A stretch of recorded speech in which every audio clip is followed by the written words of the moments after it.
Could AOL have the answer to email overload? I'm Bridget Carey, and this is your CNET Update.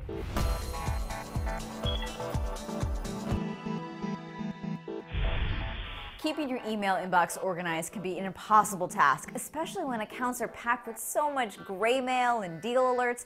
Personally, I simply gave up trying to tame the beast. But AOL is working on an answer to fix email. Yeah, I said AOL.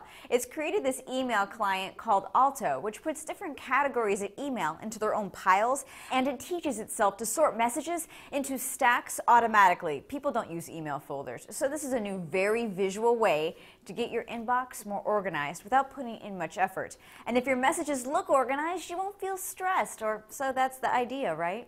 It also lets you break down the analytics of your email and see social media connections from the sender, like their most recent tweet or other connections they have in common with you.